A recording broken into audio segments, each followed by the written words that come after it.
Hey y'all, welcome back. Guess what? Yeah, another video, you guessed it, but I had to bear with me on this one because it's kind of raining right here and I ain't had much time to do anything since picked this load up yesterday at the port in Baltimore. But we'll get to it before I get too soaking wet out here.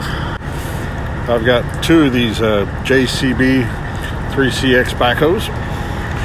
As you can see, since it didn't have to go through Pennsylvania, not really required to put a chain. Up to each person's preference whether you want to chain or strap your front bucket and rear, and I usually just choose on these just to throw a strap on, and of course edge protectors on the front edge because that front of that bucket gets kind of sharp. These are kind of similar, but there's a few different deals. Like, see, they have an open pocket right there that you hook right into, and I just wrap around here. I don't have a pull-up chain on this trailer. I swap trailers, so I don't have quite the hookups that I had before. Or, some people, they've got a steel rail they could go to, and a lot of them will just hook up onto the road rail on the steel rail. I usually will not, and I will not do it on aluminum, because that aluminum right there is very, very flimsy. It will bend, it will break, it will rip, and I see people doing it all the time.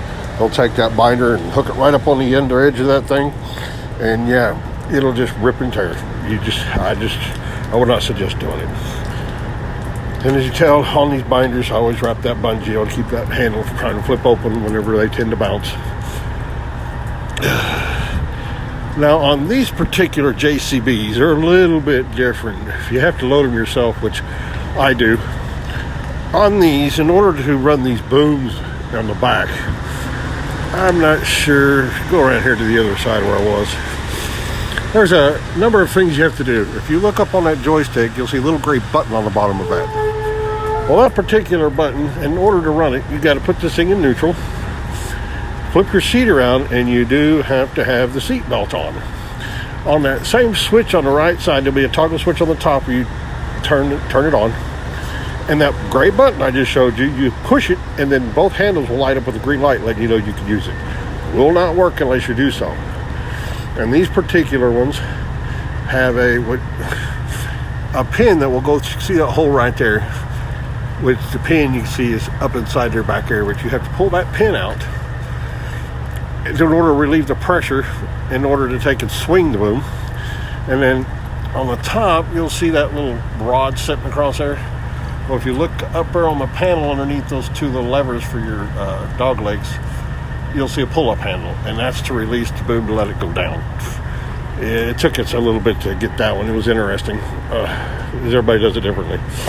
Now, these particular ones, they've got it set up to where you can either hook through here and pull it back, like I did on this front one here. And I had some short chains. If you look on this back one, I crossed them.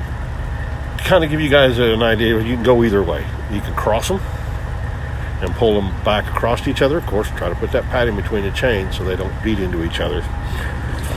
Or you can pull straight out. It's kind of an option, either one you want to do.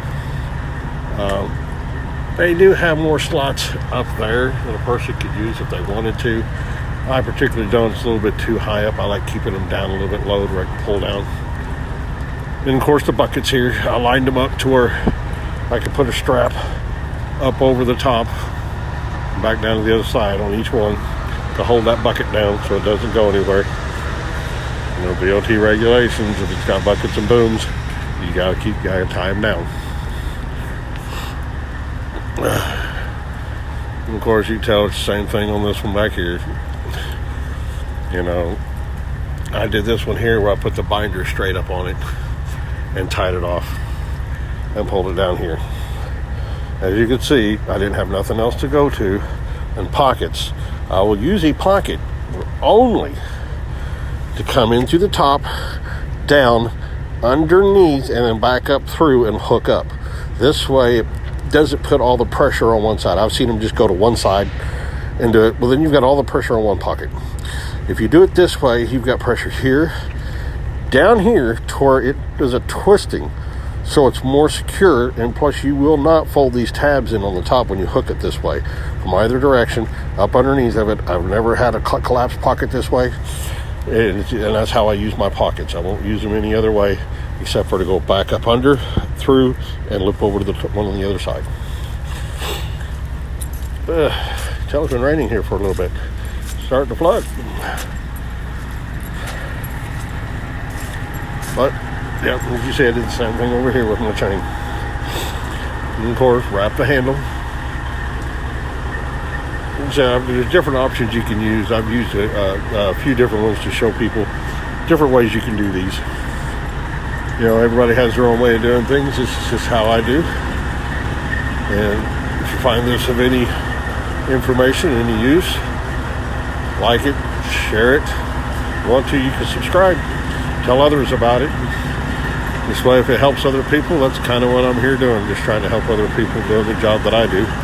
I've hit my 29th year here in a few months. I don't know how much longer I'll be doing this, but as I'm doing it, I'll still keep posting videos. But this is our JCB backhoe, so we'll catch you on the other end.